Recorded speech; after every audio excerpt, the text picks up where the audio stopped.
안녕하십니까? 잘 지내셨어요?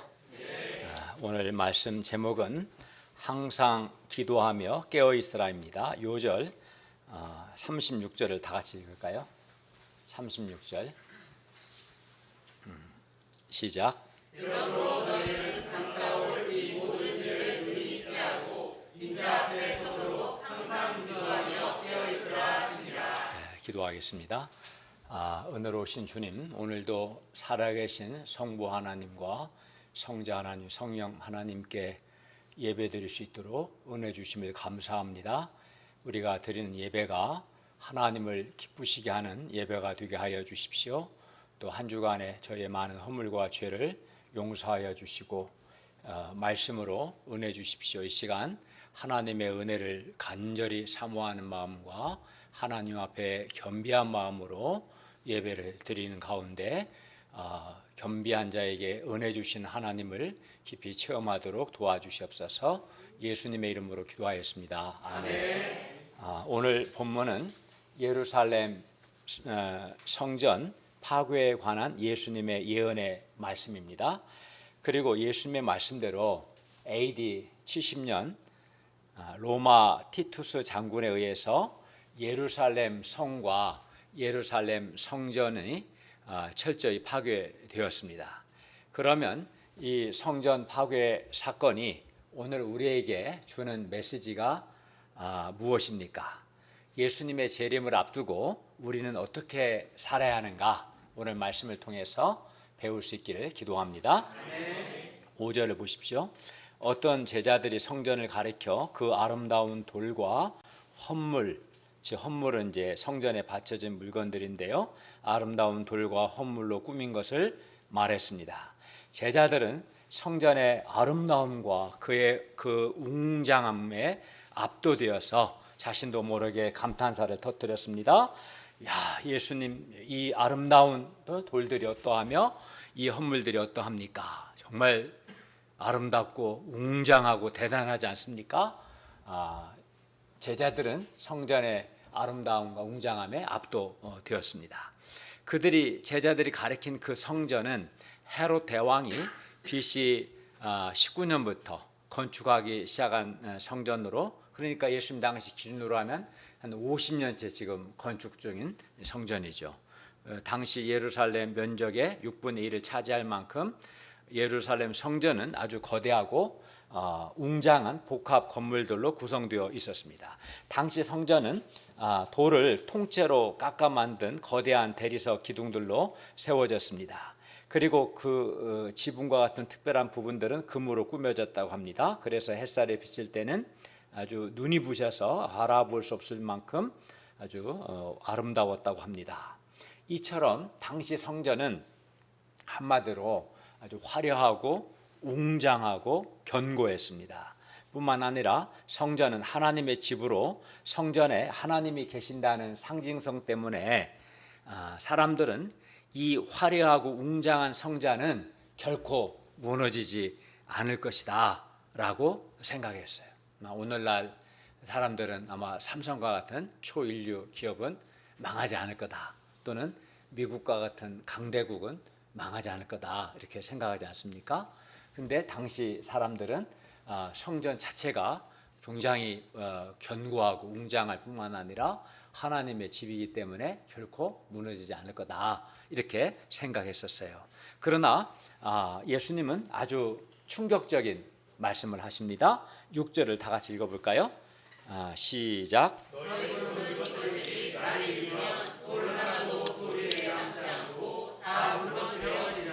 제자들이 보기에 성전은 결코 무너뜨려지지 않으며 영원할 것 같아 보였습니다. 그러나 예수님은 날이 이르면 성전이 돌 하나도 돌 위에 남지 않고 그만큼 철저하게 다 무너뜨려진다고 말씀합니다. 예루살렘 성전이 돌 하나도 돌 위에 남지 않고 다 무너뜨려지리라는 예수님의 말씀은 제자들에게 큰 충격을 주었습니다. 그래서 제자들은 심각하게 묻습니다. 7절을 읽겠습니다. 시작. 그들이 물어이르되 선생님이여, 그러면 어느 때에 이런 일이 있겠사오며 이런 일이 일어나게 할 때에 무슨 징조가 있사오리까? 제자들은 어느 때에 언제 성전이 파괴되며 성전이 파괴될 때 무슨 징조가 있는가, 두 가지를 묻습니다. 언제 성전이 파괴되고 그때 어떤 징조가 있습니까? 그러므로 8절부터 33절은 성전 파괴의 때와 성전 파괴의 징조에 관한 말씀입니다. 예수님은 먼저 성전 파괴 전에 일어날 일들에 대해서 말씀합니다. 그러니까 8절부터 19절은 성전 파괴가 있기 전에 먼저 일어날 일들에 대한 말씀이고요. 20절부터 24절은 성전 파괴가 아주 직전에 임박해서 있을 그 징조들, 또 성전 파괴 과정에서 제자들이 해야 할 일들에 대해서 말씀하는 내용입니다. 그러니까 8절부터 19절은 성전 파괴 이전에 있기 전에 먼저 일어날 일들에 대해서, 20절부터 24절은 성전 파괴 직전에 있을 일들. 그러니까 어떻게 보면 20절부터가 성전 파괴의 직접적인 징조다라고 말할 수 있을 겁니다. 먼저 8절을 보십시오. 미혹을 받지 않도록 주의하라. 많은 사람이 내 이름으로 와서 이르되 내가 그러하며 때가 가까이 왔다 하겠으나 그들을 따르지 말라. 그러니까 성전 파괴 전에 먼저 거짓 그리스도들이 출현한다고 말씀합니다. 많은 사람들이 내가 재림한 예수다 이렇게 말합니다. 그리고 실제로 당시 드다 또는 갈릴리의 유다 등 많은 거짓 그리스도들이 나타났습니다. 그러나 예수님은 미혹을 받지 않도록 주의하라, 그들을 따르지 말라고 말씀합니다. 오늘날에도 자기가 구원자라고 주장하는 거짓 메시아들이 있습니다. 그러나 우리는 이러한 거짓 메시아들에게 미혹을 받지 않도록 주의하고 또 그들을 따르지 말아야 합니다. 왜 그렇습니까? 왜냐하면 예수님께서 재림하실 때에는 모든 사람들이 볼 수 있도록, 그러니까 지구상 어디에서나 각자 자기가 위치한 곳에서 볼 수 있도록 그렇게 예수님께서 오시기 때문에 그렇습니다. 예수님은 이렇게 미혹을 받지 않도록 주의하라고 하셨는데, 안타깝게도 오늘날 이단에 빠진 사람들이 의외로 많아요. 이단에 빠진 사람들, 이 사람들은 한마디로 미혹된 사람들이겠죠. 예루살렘 성전 파괴 전에 이렇게 미혹하는 거짓 그리스도들이 나타날 거라고 말씀하셨고, 또 어떤 일이 일어날까요? 9절을 보십시오. 난리와 소요의 소문을 들을 때 두려워하지 말라. 이 일이 먼저 있어야 돼 아직 끝은 곧 되지 아니하니라. 성전 파괴 전에 난리와 소요, 즉 정치적인 소요 사태들이 일어난다고 말씀합니다. 그리고 난리와 소요의 소문을 들을 때 두려워할 수 있습니다. 그러나 두려워하지 않아야 합니다. 왜냐하면 아직 끝은 아니기 때문입니다. 물론 여기서 끝은 성전 파괴를 가리킵니다. 그러니까 정치적 소요가 있다고 해서 즉시 성전 파괴 사건이 일어나는 것은 아니다, 이제 그런 뜻입니다. 예수님은 지금 8절에서 19절 사이에서 성전 파괴 전에 일어날 일들에 대해서 지금 말씀하고 있습니다. 10절과 11절을 보십시오. 또 이르시되 민족이 민족을, 나라가 나라를 대적하여 일어나겠고 곳곳에 큰 지진과 기근과 전염병이 있겠고, 오늘날은 코로나가 무서운 전염병이죠. 또 무서운 일과 하늘로부터 큰 징조들이 있으리라. 실제로 성전 파괴 전에 예수님의 말씀과 같이 많은 전쟁들이 있었어요. 예를 들어서 AD 36년에 파르티아 전쟁이 있었고요. 또 AD 36년에서 37년 사이에 안티파스와 아바테아 왕 아레타스 사이에 전쟁이 있었고, 또 1년에 지역 폭동들이 있었습니다. 또 예수님이 지진도 있을 거라고 하셨는데 팔레스타인에도 지진이 있었고, 67년에는 예루살렘에 지진이 있었고, 사도행전 16장을 보면 빌립보에도 지진이 있었고, AD 61년에 소아시아에 대지진이 있었고, AD 62년에는 폼페이에 지진이 있었습니다. 그러니까 예수님 말씀하신 것처럼 성전 파괴 전에 먼저 이런 전쟁들, 지진들, 기근, 전염병이 있을 거라고 하셨는데 실제로 있었어요. 그리고 11절 하반절에 또 무서운 일과 하늘로부터 큰 징조들이 있으리라라는 것은 25절 1월 성신에는 징조가 있겠고와 같이 예루살렘 멸망과 성전 파괴를 가리키는 상징적인 표현입니다. 20절을 보면 예루살렘이 군대들에게 포위됩니다. 그래서 12절부터 19절은 예루살렘이 군대들에게 포위되기 전에 일어나는 일들입니다. 그러니까 예루살렘이 군대들에게 포위가 되면 이제 그때 곧 성전 파괴가 일어나는데, 그래서 12절부터 19절은 성전 파괴 전에 일어날 일들인데, 먼저 제자들은 예수님의 이름 때문에 박해를 받습니다. 12절을 보십시오. 이 모든 일 전에 내 이름으로 말미암아 너희에게 손을 대어 박해하며 회당과 옥에 넘겨주며 임금들과 집권자들 앞에 끌어가려니와. 우리 사도행전을 보면 이런 내용이 많이 나오죠.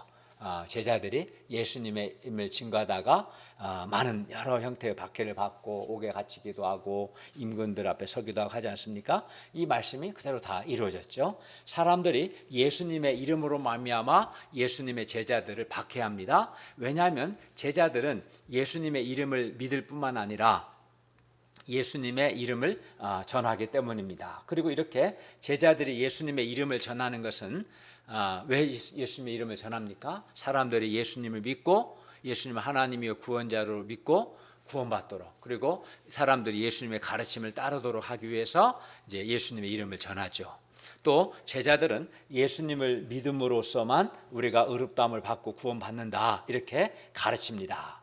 이렇게 예수님의 이름을 전하고 예수님을 가르치다 보면 예수님의 이 가르침을 받아들이는 사람도 있고 받아들이지 않는 사람도 있겠죠.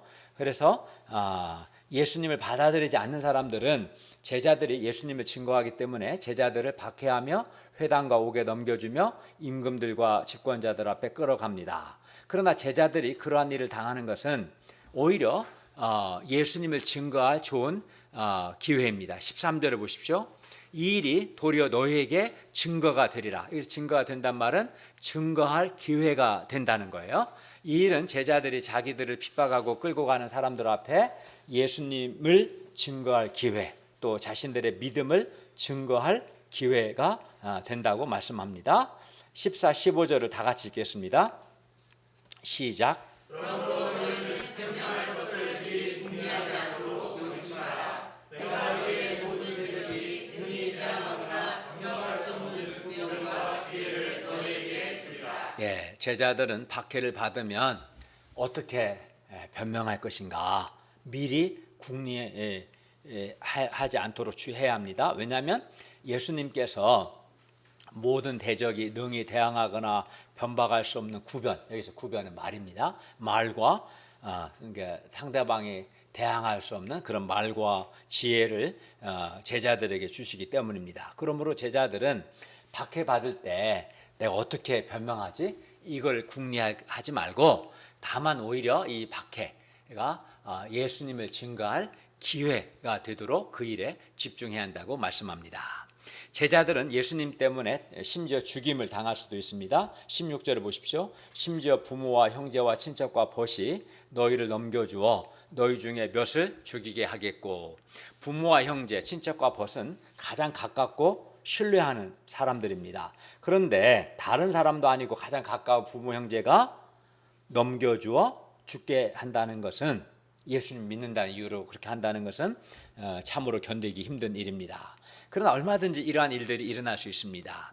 우리가 예수님을 믿게 되면 예수님을 중심으로 한 새로운 가치관을 가지게 되죠. 그리하여 예수님을 사랑하고 또 예수님 안에서 부모 형제를 또한 사랑합니다. 그러나 예수님을 믿지 않는 가족들은, 또 뭐 직장 동료들도 마찬가지겠고요. 예수님을 믿지 않는 사람들은 이러한 우리를 이해하거나 용납하려고 하지 않습니다. 예를 들어 주일에 가족 결혼식에 가지 않고 먼저 하나님께 예배를 드리려고 하면 가족들이 좋아하겠어요? 싫어하겠어요? 싫어하겠죠. 또 직장에서도 직장 정해진 시간에 일을 안 하면 안 되겠지. 일을 했는데도 그 외 시간에 일을 요구하고 하나님을 예배하는 것보다 직장에 충성하기를 바라겠죠. 그러나 나는 그렇게 할 수는 없고 내가 해야 할 일을 했기 때문에 나는 예배를 드리고 먼저 그의 나라 회를 구해야 합니다 라고 하면 직장 상사나 동료가 좋아하겠어요? 싫어하겠어요? 싫어하겠죠. 그리하여 가족 간의 갈등이 일어날 수 있고 또 직장에서도 갈등이 일어날 수 있습니다. 그리고 지금 인도나 아프리카 몇몇 지역에서는 예수님을 믿는다는 이유로 가족들 간에 사람을 죽이는 일도 일어나고 있습니다. 그러나 예수님께서 너희 중에 몇 이라고 말씀하신 걸 보면 제자들이 예수님 때문에 죽임을 당하는 것이 일반적인 것은 아니라는 것을 알 수 있습니다. 제자들은 또 예수님 때문에 미움을 받습니다. 17절을 보십시오. 또 너희가 내 이름으로 말미암아 모든 사람에게 미움을 받을 것이나, 우리가 한 사람에게만 미움을 받아도 매우 스트레스를 받고 마음이 힘듭니다. 또 피곤합니다. 마음이 어두워지고 두렵습니다. 그런데 제자들은 예수님의 이름으로 말미암아 모든 사람에게 미움을 받게 됩니다. 세상은 예수님을 미워하기 때문에 예수님의 제자들 역시 미워하게 됩니다. 그러나 그렇다고 해서 우리가 사람에게 미움받으면 스트레스 받고 이러다가 망하는 거 아니야? 생각할 수도 있지만 미움을 받는다고 해서 우리가 망하는 건 아닙니다. 18절을 보십시오. 너희 머리털 하나도 상하지 아니하리라. 이 말씀은 문자 그대로 제자들의 머리카락 하나도 상하지 않는다 이런 뜻은 아닙니다. 이 말씀은 18절 이 말씀은 제자들에게 박해나 고난이 없다는 말씀이 아니라, 비록 제자들이 아무리 극심한 박해를 받는다 하더라도 하나님께서 제자들에게 궁극적인 구원과 영생을 주신다는 그런 말씀입니다. 그러므로 제자들은 최종적인 궁극적인 구원을 믿고 인내합니다. 19절을 보십시오. 너희 인내로 너희 영혼을 얻으리라. 미움을 받을 때 어떻게 해야 돼요?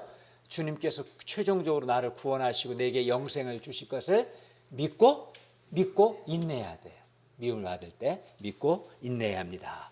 우리가 모든 사람들로부터 미움을 받을 때 우리 마음은 위축이 되고 마음이 어두워지기 쉽습니다. 또는 사람의 미움받는 게 힘들어서 미움받지 않으려고 사람과 타협하려고 신앙의 순수성과 절대성을 지키지 않고 사람의 요구대로 타협하려고 할 수도 있습니다. 그러나 그렇게 하면 미움받지 않고 싶어서 그렇게 하면 예수님을 증거할 수도 없게 되고 또 예수님의 제자로서 합당한 삶을 살지 못하게 되죠. 그럼 우리가 어떻게 하겠어요? 우리가 궁극적인 최종적인 구원과 영생에 대한 믿음 가운데 우리는 인내해야 합니다. 미움을 받을 때 뭐 해야 돼요? 타협해야 합니까? 인내해야 합니까? 인내해야죠. 그리고 이렇게 인내할 때 우리가 구원을 얻습니다. 20절을 다 같이 읽겠습니다. 시작.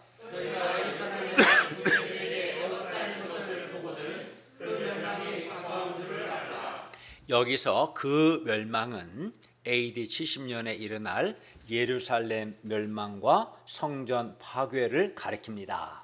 제자들은 예루살렘이 군대들에게 에워싸이는 것을 보거든 예루살렘 멸망과 성전 파괴가 임박했음을 알아야 합니다.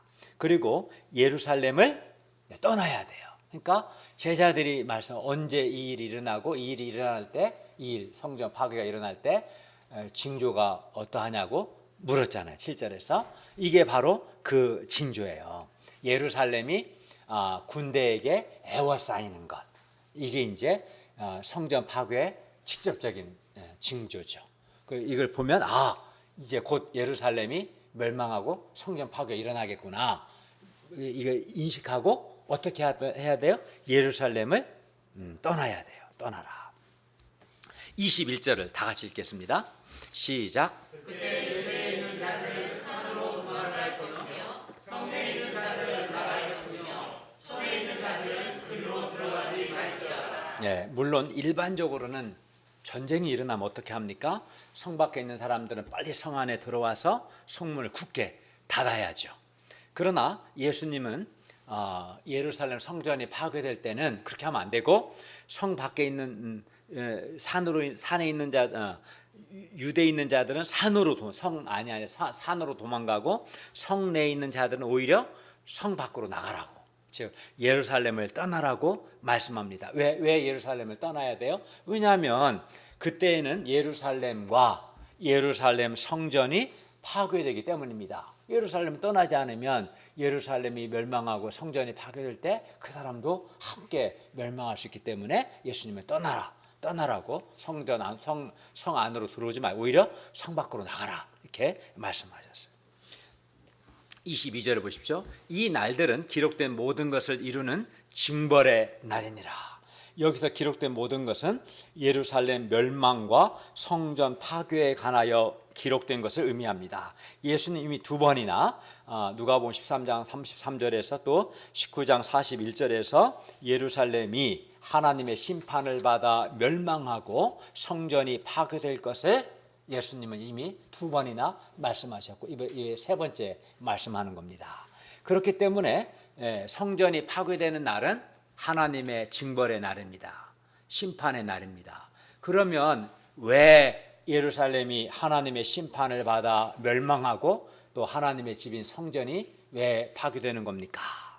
이는 예수님을 거부하고 배척한 그들의 죄 때문입니다. 유대인들은 회개하기를 거부하고 회개하라고 말한 하나님의 종들 선지자들도 배척했습니다.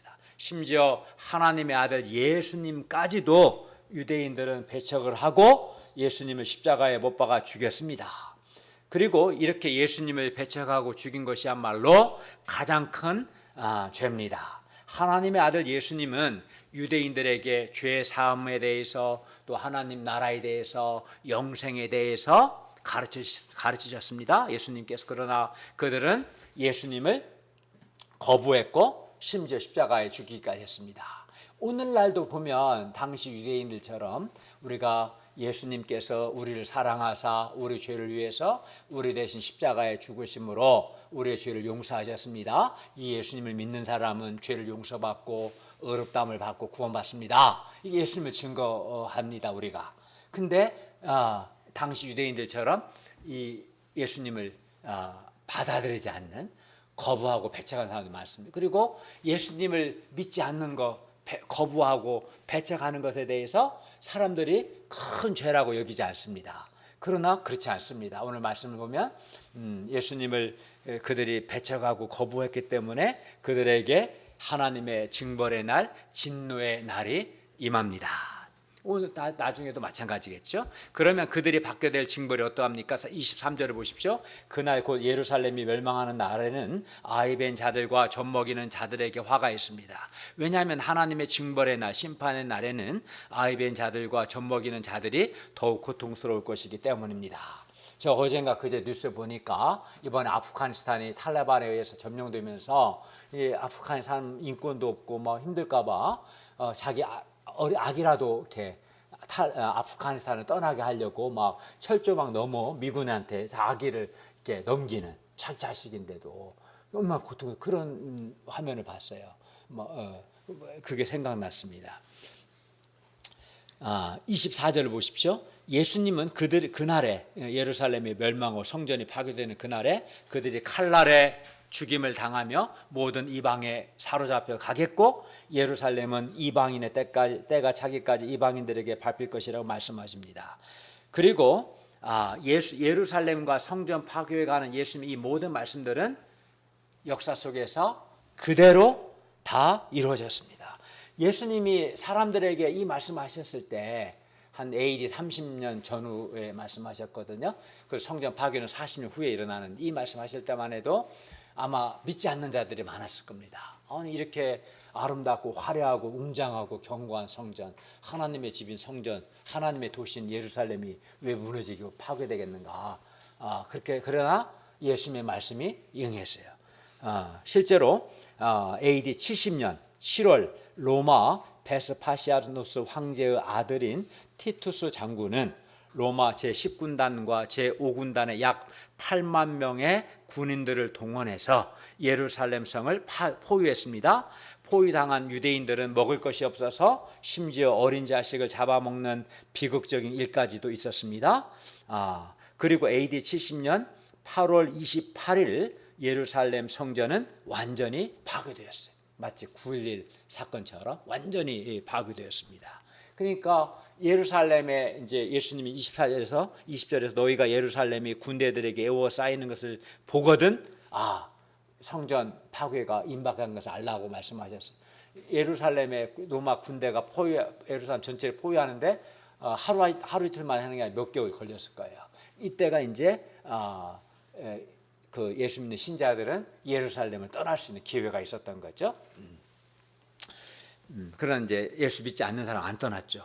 그리하여 예수님의 말씀대로 말씀 약 60에서 한 90만 명이나 되는, 60만 명은 엄청나게 많습니다. 우리나라 국군 수가 60만 명이 안 돼요, 요즘은. 60에서 90만 명이나 되는 많은 사람들이 로마군의 칼날에 의해서 죽임을 당했고 약 9만 7천 명 이상이 포로로 잡혀갔어요. 예수님의 말씀이 이루어졌습니다. 그러나 예수님의 제자들, 예수 믿는 신자들은 21절에서 예수님의 말씀에 순종하여 예루살렘을 떠나라는 말씀 순종해서 펠라라는 지역으로 이주해서 멸망을 피할 수 있었습니다. 그러니까 예수 믿는 자들은 그 예루살렘의 군대가 에워싸이는 걸 보고 예수님의 말씀을 기억한 거죠. 주님이 말씀하신 대로 예루살렘 성전과 예루살렘 멸망이 임박했구나 기억하고 떠났어요. 그래서 한 사람도 죽지 않았어요. 예수님의 말씀을 기억하고 순종한 사람들은. 25, 26절은 예루살렘 멸망과 성전 파괴를 구약 이사야서와 예스겔서 등을 인용해서 상징적으로 표현한 겁니다. 그러므로 25절과 26절은 예루살렘 성전 파괴에 관한 말씀입니다. 25, 26절을 보십시오. 1월 성신, 즉 해와 달과 별들에는 징조가 있겠고 땅에서는 민족들이 바다와 파도의 성난 소리를 인하여 혼란한 중에 곤고하리라. 사람들이 세상에 임할 일을 생각하고 무서함으로 기절하리니 이는 하늘의 권능들이 흔들리겠습니다. 25절 상반절 1월 성신에는 징조가 있겠고는 이사야 13장 10절을 보면 바벨론의 멸망에 대한 상징적인 표현이었어요. 그러니까 하나님께서 바벨론이 멸망할 것을 1월 성신에는 징조가 있을 것이다 라고 이렇게 말씀하셨어요. 이사야서에 보면. 또 26절 하반절 이는 하늘의 권능들이 흔들리겠습니다. 이 말씀은 에돔과 이방 나라들의 멸망에 대한 상징적인 표현이었어요.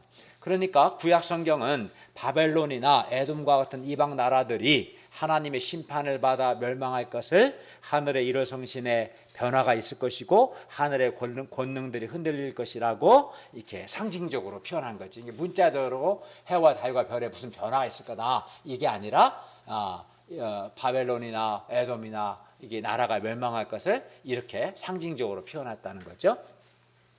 마찬가지로 예수님께서도 예루살렘 멸망과 성전 파괴를 구약의 이러한 상징적인 표현들을 사용해서 말씀하신 겁니다. 27절에 보십시오. 그때 사람들이 인자가 구름을 타고 능력과 큰 영광으로 오는 것을 보리라. 27절은 예수님이 이 누가복음 외에도 또 사도들도 마찬가지로 구약 성경을 많이 인용해서 말씀하거든요. 그래서 구약 성경을 알아야 또 우리 신약을 잘 이해할 수 있는데 예수님이 다니엘서 구약 다니엘 7장 13, 14절을 인용해서 말씀하신 건데요. 27절은 그리고 여기서 27절에서 인자는 예수님 자신을 가리킵니다. 그리고 다니엘서에서 인자가 구름을 타고 오는 것은 인자가 우리에게 다니엘서에서 인자는 신적인 존재였거든요. 인자가 우리에게 오는 것을 가리키는 것이 아니라 다니엘서에서 인자가 권세와 영광을 받기 위해 하나님께로 가는 것을 가리킵니다. 그리고 인자가 구름을 타고 하나님께로 간 결과 인자의 권세와 왕권이 모든 사람에게 알려진다. 그런 의미였어요. 다니엘서 7장에서는. 마찬가지로 사람들은 예루살렘과 성전이 파괴되는 사건을 통해서 심판하시는 예수님의 능력과 예수님의 큰 영광을 보게 될 것이다. 예수님의 말씀대로 예루살렘이 멸망하는 걸 보면은 예수님의 능력과 큰 영광이 나타나는 걸 알게 될 것이다. 왜냐하면 성전 파괴 사건은 예수님께서 예수님을 배척한 자들을 예수님이 심판하신 거거든요. 그래서 이걸 통해서 예수님의 능력과 큰 영광을 나타낸 사건이기 때문에 그렇다라는 것입니다. 28절을 보십시오. 이런 일이 되기를 시작하거든 일어나 머리를 들라 너희 속량이 가까웠느니라. 예루살렘 성전 파괴는 예수님을 거부하고 배척한 자들에 대한 하나님의 심판 행위이기 때문에 예수 믿는 제자들은 두려워할 것이 없어요. 오히려 예수님의 제자들은 믿지 않는 자들에게는 심판이지만 믿는 자들에게는 구원을 더욱 확신해야 한다라고 말씀한 겁니다. 29, 30절을 보십시오. 사람들은 무화과 나무에 싹이 나면 여름이 가까운 줄을 자연히 압니다. 그러니까 그 늦봄에 왜냐하면 무화과 나무는 늦은 봄이 되어야 싹을 내기 때문입니다. 그러니까 늦은 봄, 여름 직전에 무화과 나무에 싹이 나거든요. 무화과 나무 싹이 나면 곧 여름 되겠네 이제 생각하지 않겠습니까? 31절을 보십시오. 이와 같이 너희가 이러한 일이 일어나는 것을 보거든 하나님의 나라가 가까이 온 줄 알라. 여기서 이러한 일들은 20에서 24절에 예루살렘이 포위되고 예루살렘 성전이 파괴되는 일들을 가리킵니다. 제자들은 예루살렘이 멸망하고 성전 파괴되는 것을 보거든 하나님의 나라 곧 예수님의 통치, 즉 특히 예수님의 심판적인 통치가 가까이 온 줄을 알아야 합니다. 그러면 언제 이 모든 일이 일어날까? 언제 예루살렘이 멸망하고 성전이 파괴될까요? 32, 33절을 다 같이 읽겠습니다. 시작. 내가 진실로 너희에게 말하노니 이 세대가 지나가기 전에 모든 일이 다 이루어지리라. 천지는 없어지겠으나 내 말은 없어지지 아니하리라. 네, 이 세대가 지나가기 전에 성전 파괴와 관련하여 모든 일이 다 이루어집니다. 물론 여기서 이 세대는 지금 성전에서 예수님의 말씀을 듣고 있는 사람들의 세대입니다. 지금 우리에게 이 세대는 어떨까요? 제가 이제 53이니까 한 30년 살 것 같아 적어도. 그리고 우리 김찬성은 지금 20살이잖아요. 김찬성은 적어도 50년 이상 살지 않겠어요? 50년 해도 뭐 60년도 더 살겠네. 20이니까 60년 살아도 80밖에 안 돼요. 요즘 수명이 80이 넘으니까. 그러니까 이 세대 안에 일어난다고 하면 적어도 뭐 3, 40, 5, 60, 70년까지 그러니까 이 세대라고 표현할 수 있겠죠. 그리고 예수님 말씀하실 때 기준으로 한 40년 후에 그 이 세대 안에 일어났어요. 그런 의미로 이 세대라고 예수님의 말씀을 듣는 사람들의 세대, 그들이 죽기 전에 이 일이 일어날 거다라고 이제 사람에 따라서 나이가 좀 다르겠지만 말씀한 겁니다. 그리고 실제로 예수님의 말씀대로 이 세대가 지나가기 전 곧 AD 70년에 성전 파괴와 관련하여 모든 일이 다 이루어졌습니다. 그러니까 예수님의 말씀하신 시점으로 한 40년 정도 후에 일어났죠. 천지는 없어지나 예수님의 말씀은 결코 없어지지 않고 반드시 다 이루어집니다. 이걸 알아야 돼요. 천지는 없어지겠죠, 언젠가. 그러나 예수님의 말씀은 없어지지 않습니다. 예수님의 말씀은 반드시 다 이루어집니다.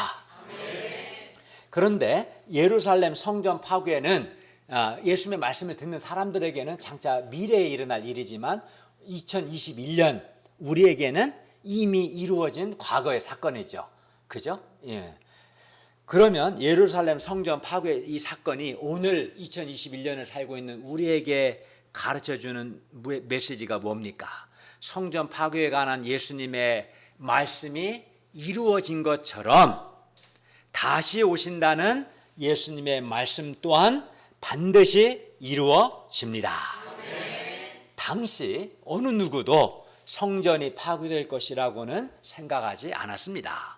그러나 예수님은 성전이 파괴될 것을 말씀하셨고 예수님의 말씀대로 성전 AD 70년 로마의 티투스 장군에 의해서 파괴되었습니다. 그리고 예루살렘을 떠나라는 예수님의 말씀을 끝까지 듣지 않은 유대인들은 60에서 90만 명이나 되는 많은 사람들이 죽임을 당했고 포로로 끌려갔습니다. 반면 예수님의 말씀에 순종해서 예루살렘을 떠나라는 말씀에 순종하여 예루살렘을 떠나 펠라라는 지역으로 이주한 예수님의 제자들, 예수 믿는 신자들은 예루살렘 멸망을 피할 수 있었습니다. 그런데 성경은 예수님께서 다시 오실 것을 우리에게 말씀합니다. 데살로니가전서 4장 16절은 예수께서 호령과 천사장의 소리와 하나님의 나팔 소리로 친히 하늘로부터 강림하실 것이라고 말씀합니다. 사도행전 1장 11절도 예수님께서 다시 오실 것을 말씀하시고요. 요한계시록은 예수께서 다시 오실 것을 반복해서 말씀합니다. 그리하여 성전 파괴에 관한 예수님의 말씀이 이루어진 것과 같이 예수님께서 다시 오신다는 말씀도 반드시 이루어질 것입니다. 33절에서도 예수님은 천지는 없어지겠으나 내 말은 없어지지 아니하리라 말씀하셨습니다. 그리고 예수님께서 다시 오실 때 예수님을 믿지 않는 자들은 불못에 던져져서 영원토록 고통할 겁니다. 그러나 예수 믿는 우리는 강하고 영광스러운 몸으로 부활해서 새하늘과 새 땅에서 주님과 함께 영원히 복을 누리게 될 것입니다. 그리고 이 말씀은 반드시 성전 파괴에 관한 말씀이 이루어진 것처럼 예수님의 재림에 대한 말씀 또한 반드시 이루어질 것입니다. 그러면 이렇게 예수님의 재림을 앞두고 우리는 그러면 이제 어떻게 살아야 합니까? 우리 최혜은 목자는 어떻게 살아야 합니까? 예수님께서 다시 오실 것을 믿고 소망하며 기다리는 우리는 어떻게 살아야 합니까? 첫째, 마음이 둔하여지지 않도록 스스로 조심해야 하고요. 둘째는 항상 기도하며 깨어 있어야 합니다. 34절을 보십시오. 너희는 스스로 조심하라. 그렇지 않으면 방탕함과 술 취함과 생활의 염려로 마음이 둔하여지고 뜻밖의 그날이 덕과 같이 너희에게 임하리라. 우리는 방탕함과 술 취함과 생활의 염려로 마음이 둔하여지지 않도록 스스로 조심해야 합니다. 특히 생활의 염려를 하다 보면 마음이 둔해집니다. 염려에 다 마음이 빼앗겨서, 그래서 염려로 마음이 둔하여지지 않도록 조심해야 합니다. 또는 이 세상 것들로 마음이 둔하여지지 않도록 조심해야 합니다. 왜냐하면 우리 마음이 둔해지면 우리는 하나님의 뜻을 분별할 수 없고 또 신자로서 합당한 삶을 살 수도 없기 때문에 그렇습니다. 몸이 둔해지면 어떻게 돼요? 몸이 둔하면 제대로 움직이지 못하겠죠. 마찬가지로 마음이 둔해지면 하나님의 뜻을 분별하지 못하고 신자로 합당한 삶을 살지 못하기 때문에 마음이 둔해지지 않도록 조심해야 하는데, 언제 주로 마음이 둔해집니까? 방탕한 삶을 살고 술 취하고 생활의 염려와 세상 것들의 마음을 빼앗기다 보면 마음이 둔해져서 하나님의 뜻을 분별하지도 못하고 신자의 합당한 삶을 살지 못하게 된다는 거죠. 34절 하반절을 보십시오. 그날이 덫과 같이 너희에게 임하리라. 여기서 그날이 덫과 같이 임한다는 것은 갑자기 임한다는 뜻입니다. 그리고 그날은 1차적으로는 이 말씀을 들을 때 1차적으로는 예루살렘과 성전에 대한 심판의 날을 가리키고 동시에 예수님께서 다시 오시는 날을 가리킵니다. 왜냐하면 누가복음이 기록될 당시, 누가복음은 AD 80에서 90년 사이에 기록되었고요. 그 당시 그러니까 예수님의 말씀을 듣는 사람들한테는 앞으로 40년 후에 일어날 미래였지만 이 누가복음 말씀을 읽는 사람들한테는 예루살렘 성전은 이미 과거 파괴된 사건이었어요. 왜냐하면 누가복음 한 AD 80에서 90년 사이에 기록됐고 성전 파괴는 70년에 있었기 때문에, 그래서 이제 이 누가복음의 독자들한테는 예수님께서 다시 오신다는 예언의 말씀만 아직 성취되지 않았던 것이죠. 게다가 35절은 그날이 예수님의 재림의 날임을 더욱 명확하게 보여줍니다. 35절을 보십시오. 이 날은 온 지구상에 거하는 모든 사람에게 임하리라. 예루살렘과 성전 파괴는 예루살렘에 거하는 사람들에게만 임했던 거죠. 그러나 예수님의 다시 오심은 온 지구상에 거하는 모든 사람에게 임합니다. 그러니까 모든 지구상 모든 사람이 다 해당되는 거죠. 그 따라서 34절에 하반절에 그날이 덕과 같이 임한다 그날과 35절 이 날은 예수님이 다시 오시는 예수님의 재림의 날을 가리킵니다. 예수님의 재림의 날이 덕과 같이 갑자기 우리에게 임하고 무엇보다 반드시 임합니다. 예수님께 물론 우리 당대 오늘 밤이라도 예수께서 다시 오실 수 있고, 아니면 적어도 우리 자신이 예수님께로 가겠죠. 낙원에 계신 주님께로. 그렇죠? 우리가 언젠가는 죽게, 뭐가 더 먼저 올지는 모르겠어요. 내가 죽기 전에 예수께서 다시 오시는 것이 먼저일지, 아니면 예수님이 다시 오시기 전에 우리가 먼저 죽게 되어 예수님 가실지는 모르겠지만, 그러나 이 자체는 반드시 이루어지겠죠.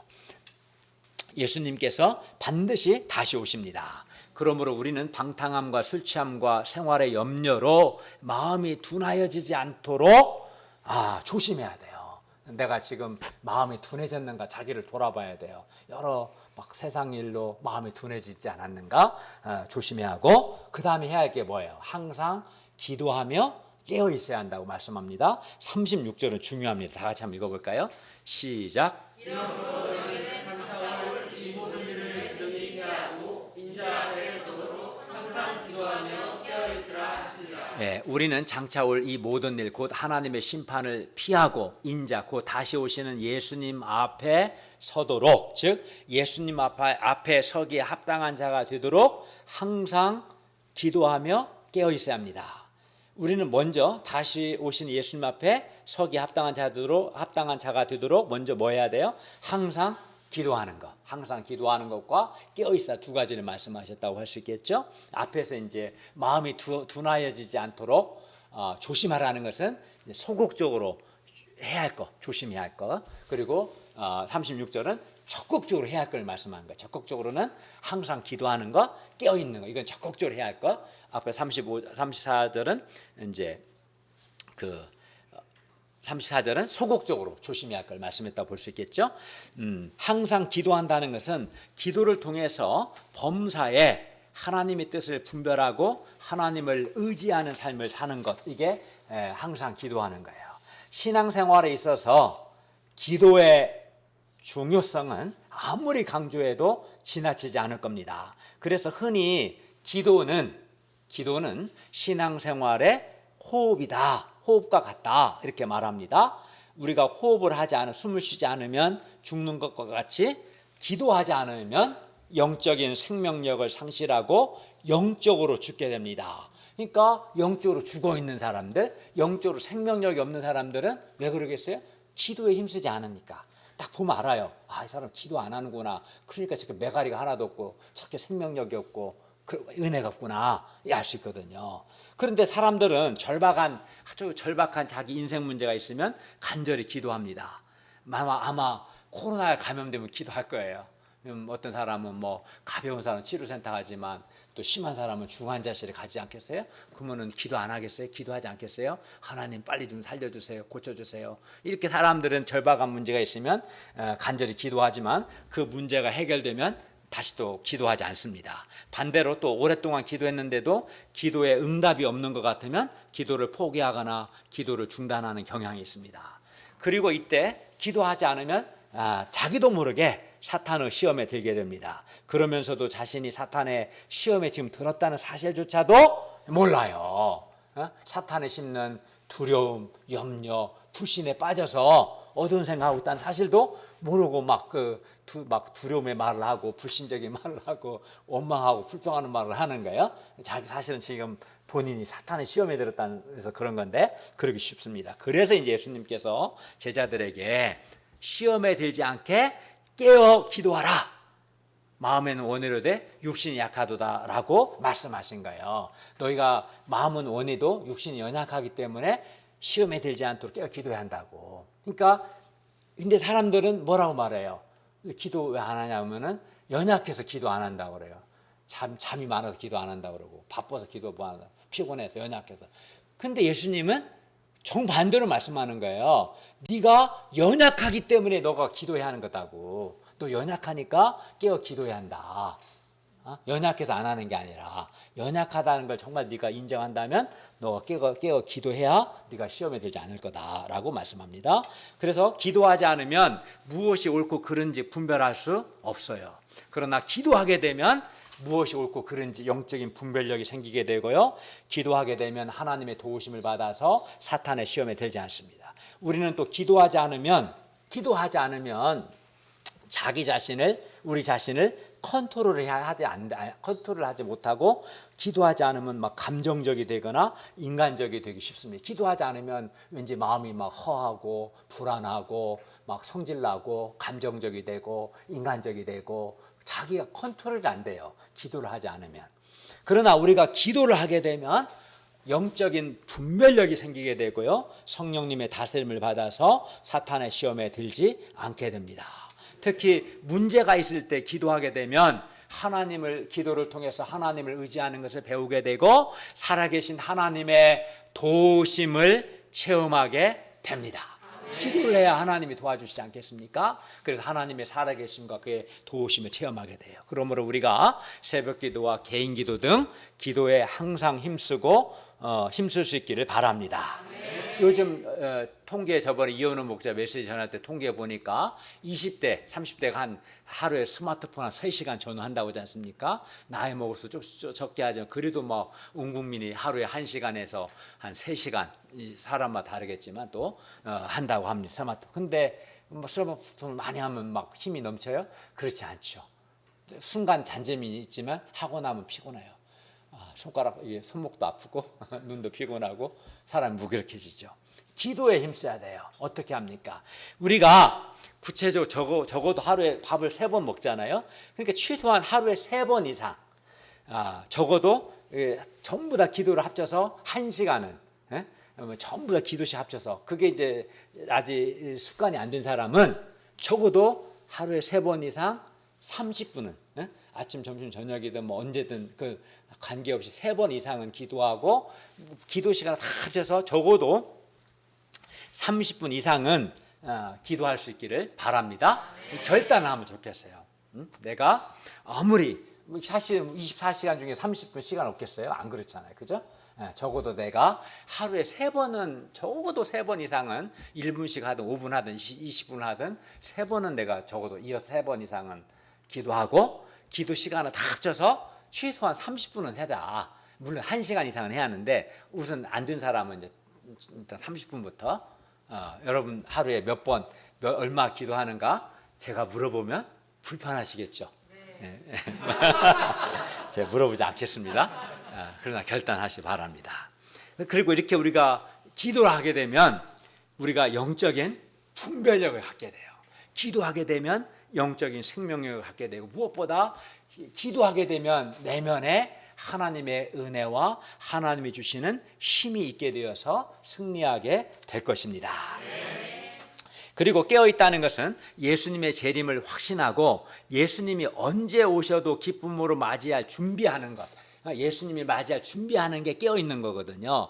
예를 들어 구체적으로 깨어있다는 것은 어떻게 하는 겁니까? 거룩한 삶을 사는 것이고 예수님을 증거하는 삶을 사는 것, 생명의 말씀을 전하는 삶을 사는 것, 또 지혜 있고 충성된 청지기가 되어서 맡은 사람들에게 하나님의 생명의 말씀을 나눠주는 삶을 사는 것, 이렇게 하는 것이 예수님이 언제 오시든 준비하는 것, 이게 깨어있는 삶인 거예요. 그리고 주님께서 맡기신 사명에 충성하고 헌신하는 삶을 사는 것 역시 깨어있는 삶이라고 할 수 있습니다.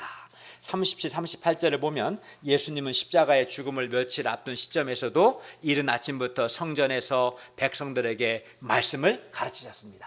어떤 사람은 내일 지구가 멸망해도 오늘 사과나무 심는다는데 제가 볼 때는 쓸데없는 짓이에요. 내일 지구가 멸망하는데 오늘 사과나무 심으면 뭐 하겠어요? 그냥 사과 먹고 싶으면 숙시장 가서 사 먹으면 되지. 그거 아무 쓸모없는 일이에요. 그러나 예수님은 이제 며칠 후에 십자가에 못 박혀 죽으시거든요. 사과나무 심는 게 아니라 하나님의 말씀을 가르쳐야 돼. 하나님의 말씀을 가르쳐야 분별력이 있고 마음에 은혜가 생기고 하나님의 도우심을 체험하지 않겠어요? 우리가 정말 힘써야 할 것은 하나님의 말씀을 가르치는. 예수님이 그렇게 하셨어요.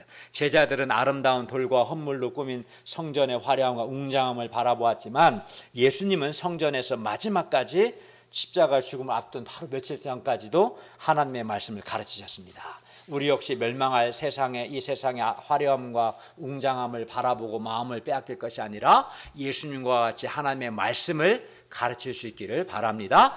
예수님 앞에 서기에 합당한 자가 되도록 거룩한 삶을 살고 예수님을 증거하는 삶을 살고 주께서 맡기신 사명에 헌신하는 것, 이 모든 것이 우리가 깨어있는 삶입니다. 결론입니다. 성전 파괴에 관한 예수님의 말씀이 이루어진 것과 같이 예수님의 재림에 관한 말씀도 반드시 이루어집니다.